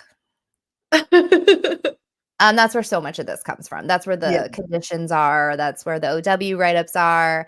And that's where the rules about not being able to go to the authorities without Scientology's permission are. So that's all in this book mentioned in this comment. So it's like, it is really, really bad. Yeah. Yeah. Okay, hold on. Let's see. That's right. Criminals, do not allow them to go unchecked with dozens of abused people in their wake. Yes, witness. Yes. Because that is the thing, is that there is a wake, a trail of victims, right? Because imagine, fine, there's the perspective, okay, I'm going to go to my religion. I'm going to ask them for help with my sins. Fine. But beyond that, it's like, well, what about the victims? What message are the victims getting when they're going to the same church as you or as their perpetrator and they're sitting in the pews next to them, or they are, flying them across country? I mean, did these girls get the message from their amends that they're worth, a down payment on a car and a couple of community college tuition checks? Because they're worth more than that. Yeah. They're worth a lot more than that. Thank you, Joe. You want to know what's funny too? Is those girls, they blocked me. They blocked me on social media. I liked one of them. I followed one on Instagram. 5 minutes later, she blocked me. The oldest one. Oh no. That's fine. Queen of backlash. I don't want to. I'll be the queen of backflash. That's a Scientology term for talking about. Oh God. I was thinking what else can be so bad, but boy, Scientology is a freaking evil cult. Yeah. Truly. Yeah. It really truly. is. What else would you call something that like tells its parishioners that it can solve things it can't solve? It's like, you're safe. We solved that that crime. Yeah. Question, have you sent that letter to the FBI? A mother admitting in writing she knows her child has been violated. And I saw a bunch of things like go to the FBI, go to the FBI on here. Absolutely. The first time it happened when they came out to the ranch, I called CPS in Florida. I said, I don't know if I have any standing for this, but whatever. Years later, when that thing came out, yes. And my husband spoke on the phone with the FBI. And I did tell them about this. Yes. But the thing is that the mom would not press charges or anything, you know? Which is wild. Like, it's wild that that's needed in a lot of cases. I think Yeah. people don't realize, like, how complicated it is to actually, like, get justice for things like this still. Yeah. Well, and I, kind of talked a little bit about like what she said here. I mean, who's this doctor? I took Right. the doctor to Dr. Scott and got her on supplements needed to handle the medicine that was showing up as affecting her body. So if you Google the side effects if you get testosterone cream on a young girl, from what I understand, I'm not a doctor, but they become hypersexualized. And so that can be a goal from a perpetrator. So because they had that shared living situation, so I just find it really like, who's that doctor? Are they Right. not a mandatory reporter? Right. Like, where are the checks and balances? I bet you right now we could Google Dr. Scott, Clearwater, Florida, and find out that that doctor's a Scientologist. I would be willing to bet money. I'm not saying it's true. I'm just saying I'm willing to bet money that it's true. Yeah. Yeah, that really frustrates me. And if you have this actual liability formula, like you were a member of my family that got it or a friend of a friend, let's get that out there because it's not okay. It's not okay. We need to show the world exactly how this works because the Danny Masterson exposed so much of this. The world was like, "What? What? Scientology is covering up like SA for like years and years? How did they do that?" And, Claire Headley, multiple documents showed this is how it happens. And so I'm here to say, yes, this is how it happens. Your family member gets caught and they cover it up. Don't tell the police, don't tell the FBI. Like, we're not going to press charges. Everything's going to be fine. We're just going to handle it in Scientology. And for 70 years, this has not worked. My grandfather was a Scientologist. I found just recently his like 1960s St. Hill briefing course graduate announcement. And he was a 666 man as well. So it's no surprise. It's no secret. Yeah. And obviously Scientology is not fixing it. No, it's not. It's not fixing it. It doesn't fix it. Shift it, Liz. Thanks. God, you guys think I'm such a bitch right now. I hate being this person. I really don't like it. Why? Because I just don't like the like calling out. Like I feel like I'm kind of mom shaming, but it's not. It's just No. I do have compassion. It's like, but I don't. But it has to be shown. That's the only way to fix this is to make sure it doesn't happen.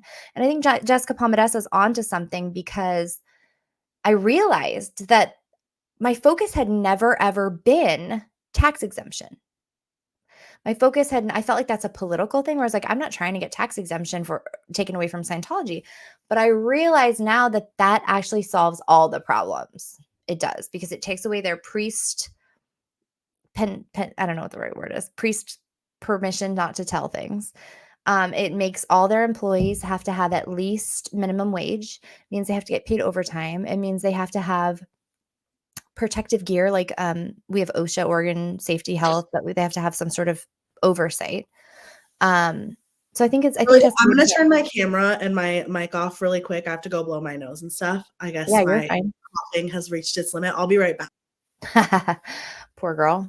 I'm just going to finish up some of these. And so Diary of a Ghost, our actions for standing up for them, showing their faces, talking with them. What is our consequence for our actions? Yeah, I don't know. I wonder if my mom was sent outside.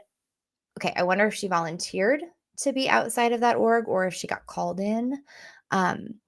It's not a great choice for Scientology, in my opinion, to have someone in my family representing them in any way, because you could easily Google my brother, Philip Gale, open a new tab. Go ahead and do that now.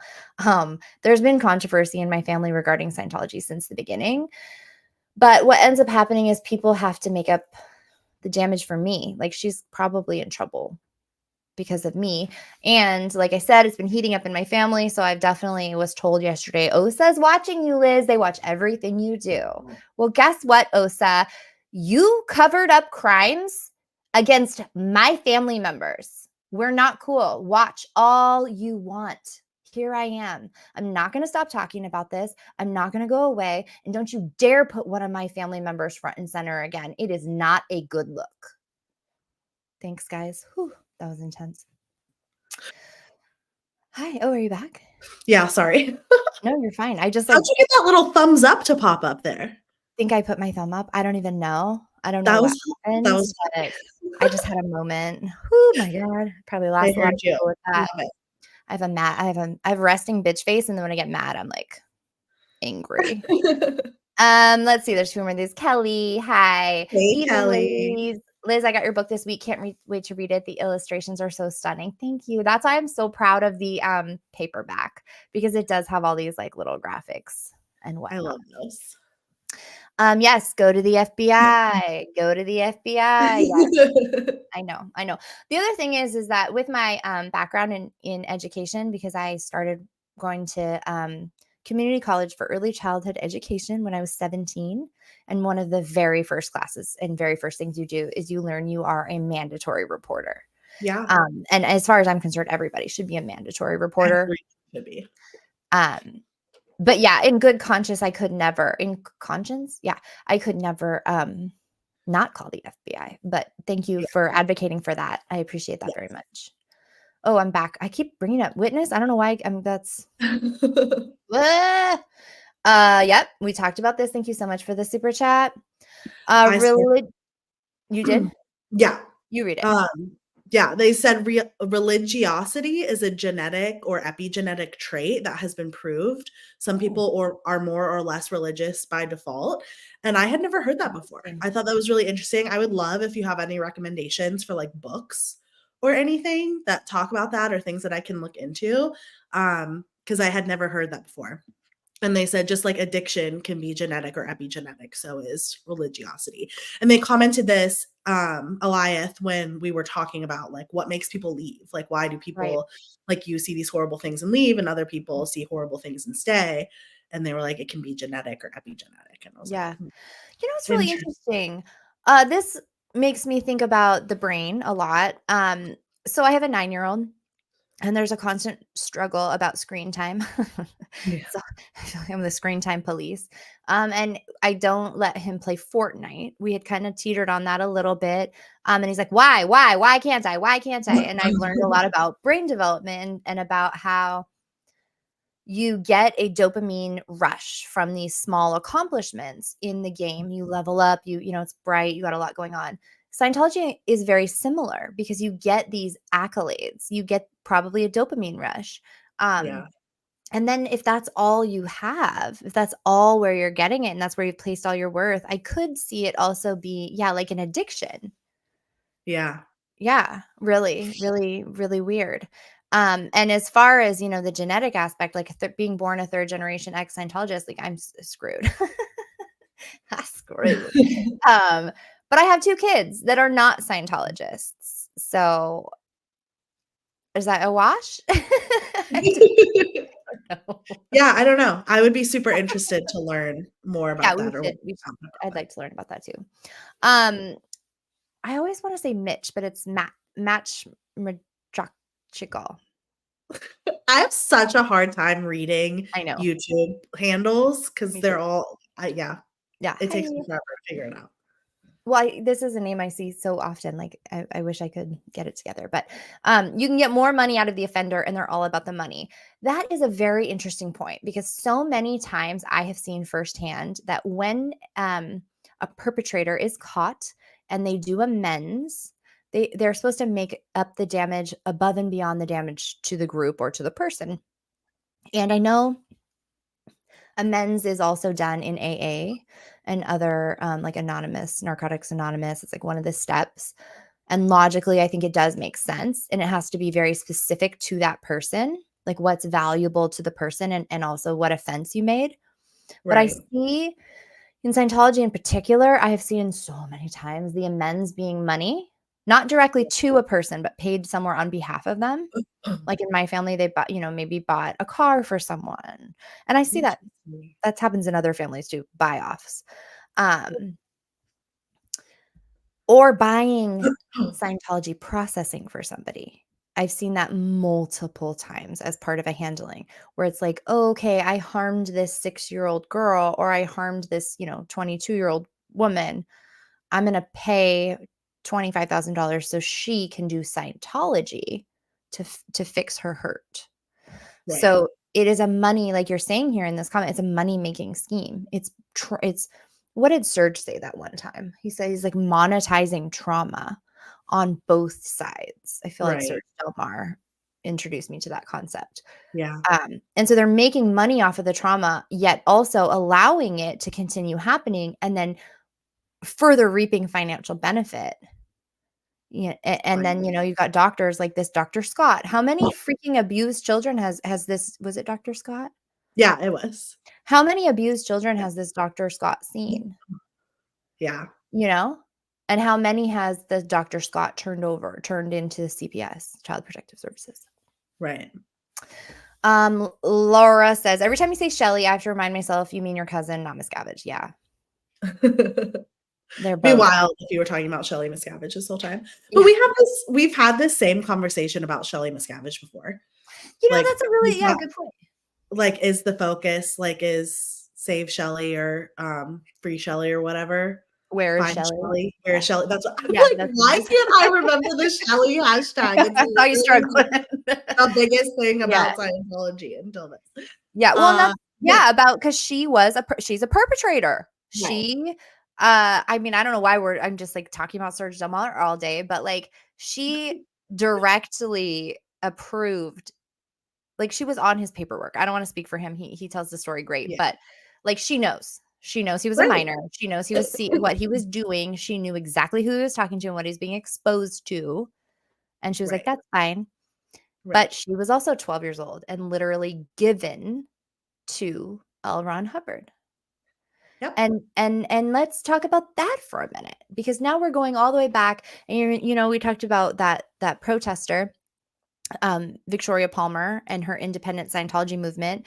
And I have professional respect for her. I have professional respect for anybody who seeks change and desires change and does something about it.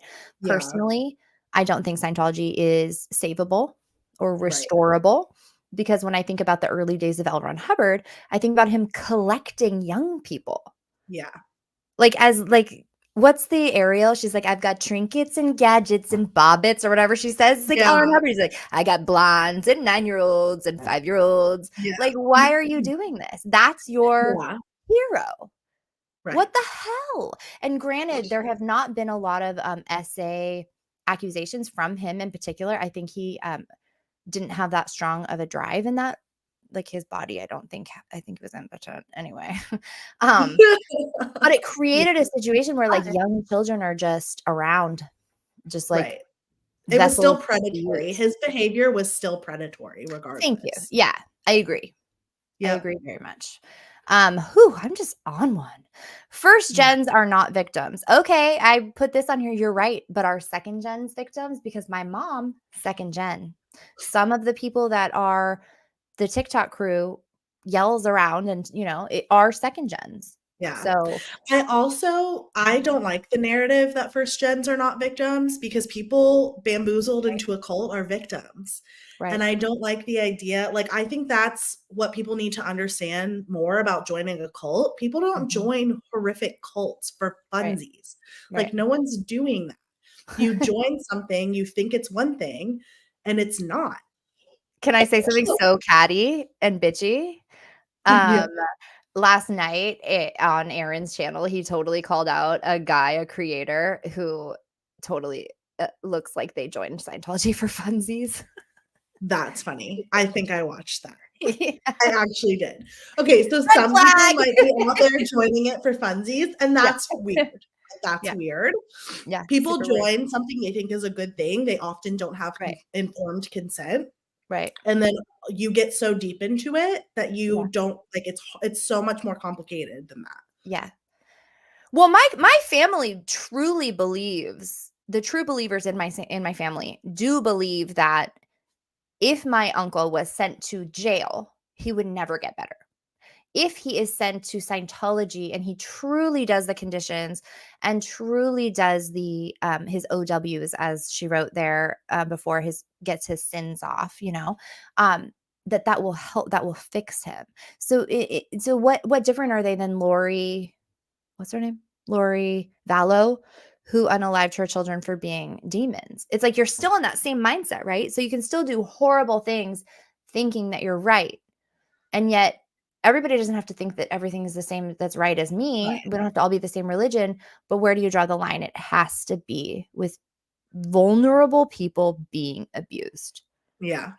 And if you ask any That's what my- Scientologist, if you like walked up to my cousin Shelly or my mom on the street and you said, "Do you want children to be abused?" They would say no, and they would mean it. Right. And so where's that disconnect of, I don't want children to be abused and my own family member is abusing my children Yeah. and I'm going to just handle it with Scientology? They must and do truly believe that Scientology is that powerful. And yet it's not, like, many Yeah. points to the contrary in the physical world. Yeah. So I'm just really on one, man. I love it. Goodness. Sebastian is a bad person. He's recruiting people into a cult, especially children. This is a very, very, very valid opinion. Yeah. And I don't think it's wrong. Yeah, I just have a hard time with the bad person. Like, I don't That's a know. good I mean, point. he's a bad person in the sense that he's doing, but like, what In is a this bad sense. person and a good Yeah. person? Yeah, like he's a bad person in the sense that he's doing something wrong. Like he's Right. doing a bad thing. He is Right. doing something wrong. He Well, yeah. also, I starred Oh No Nora's after this because he also was human trafficked to America on false promises. He's Yep. doing what he was brainwashed to do. I would love to talk to him once he's out. Exactly. Yep. Like Both of those things have to be true at the same Right. time. And really, at the end of the day, right, you've got the pressure on the inside, the pressure on the outside, and just little Sebastian right in the middle. He's going to pop Right. into a diamond pretty soon from all the pressure on him. Yeah. At that point, it's up to him. Yeah. At that point, it's in his hand. Just like for all of us, we are Yeah. responsible for That's right. ourselves and what we do. Yeah. And so both of those things are true at the same time, Yeah. which is, I think, why I really appreciate someone like William Good, because he's Yeah. and Serge, because they really inspire me to be like, I don't really have to make excuses for these people anymore, but you can all probably see that I still do. Yeah. And then Joe Spring said Sebastian is bait and an adult. Like all of these things are true.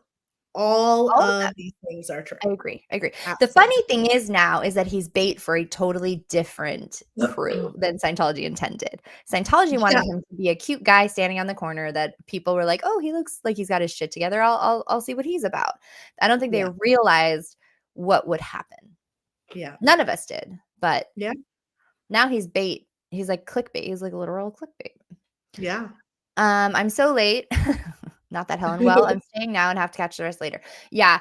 I mean, goodness. Bless your hearts. And I don't mean that in like a bitchy Southern way. I like literally mean thank you if you are still here. Super, super great. Appreciate it. Yeah. Verity Burnham says, I can see both sides, but cannot understand not shouting from the rooftops, info to save kids. People will Yeah. forgive those who are full of guilt if they are truthful, apologetic, and helping stop it. Yeah. Yeah. And this is, I think we all have to have our own guideposts, our own red flag system, our own internal sense of what's right and wrong to guide us through life. Like, especially out here in the ex-Scientology community, it is a shit show out here, you guys. It is like a metaphoric minefield out here. And I'm leaning toward the idea that if someone just tries, that's like kind of good enough. Like, I don't know. Yeah. I don't know. I'm like, Depending on the specific situation, yes. yeah, I'll probably be up here in a week and like crying for Sebastian. Like, Why did we ever hate him? everything? Never mind. Right? Processing cult trauma on live YouTube. Let's do it. It's fun. Okay. Joe says people can't be taught to be that cruel. They may have become narcissistic or psychopathic because of their childhood abuse, but it doesn't change the fact they are now perpetrators. Yeah. This is so important Yeah. because I think that a lot of cults with charismatic leaders and big promises about superpowers, wealth, fame, they do further narcissistic and psychopathic tendencies in people. Yeah. And so I No, think this no. is really important. And as we all know, narcissism is like, and narcissistic is such a buzzword these days. It's just it's very interesting. I'm gonna go more into this another day. Yeah. Okay, we got to wrap up here because we've been on here forever. Kelly Copter, I heard from a source that I trust that ANA couldn't air episodes about suspicious Scientology deaths on the Aftermath because it made the quote star of their show, Mike Rinder, look bad. Thoughts? Okay, yes, I heard that as well. I also happen to know a person who filmed an entire episode, blew up a young woman, blew up her entire life, lived in Clearwater, Florida, filmed the whole episode, and then they wouldn't air it because she had such strong sexual allegations that they were scared about. So same. I feel like I could put that on A&E. I feel like Yeah. I can put that on A&E's shelf. However, that was 5 years ago.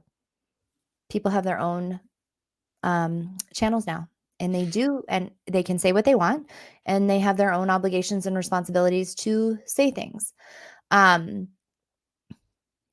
I would like personally, hey, Mike, I always have respected you and tried to, continue to be cool with you. It would be really beneficial for your community at large if you did like come out and address some of these issues, especially the child trafficking of children, because you're dealing with a population of people who've never gotten an apology, and you actually do sort of still represent the organization in a fucking fucked up way, I'm sorry to say. So there is some power there and some help that could be done that's not being done. But that's like an emotional thing, and that's not my choice. People do what they're gonna do. Trying to see. There's only a couple more, I think. Alicia, thank you for these. Did the child victims have to be audited for what they did to pull it in?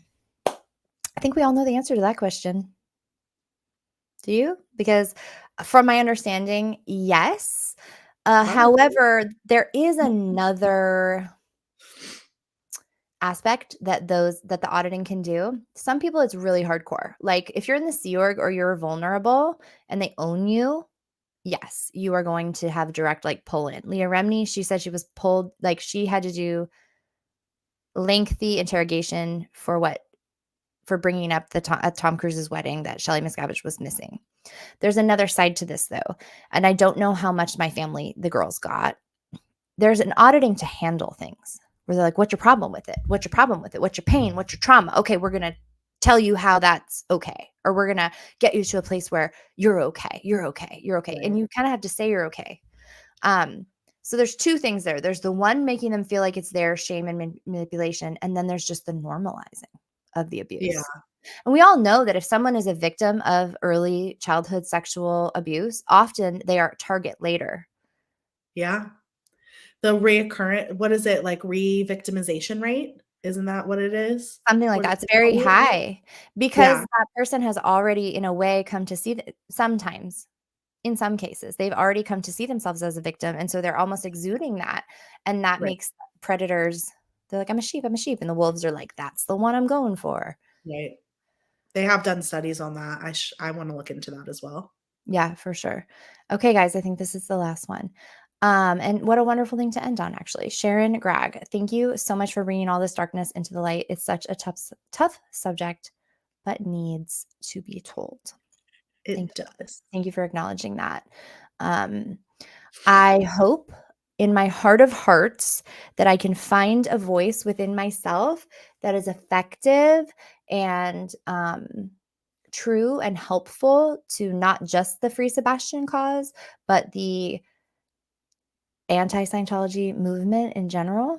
I hope that by showing some of this, can show those younger women in my family who have been told that this is okay and that amends is worth their trauma, and it's not. And just in case any of you are watching, you are the reason that I don't want to be a part of that family. The people that cover up crimes against you, I had to walk away, and I tried to stop them, and I tried to protect you. And all I could do was come out here and be noisy.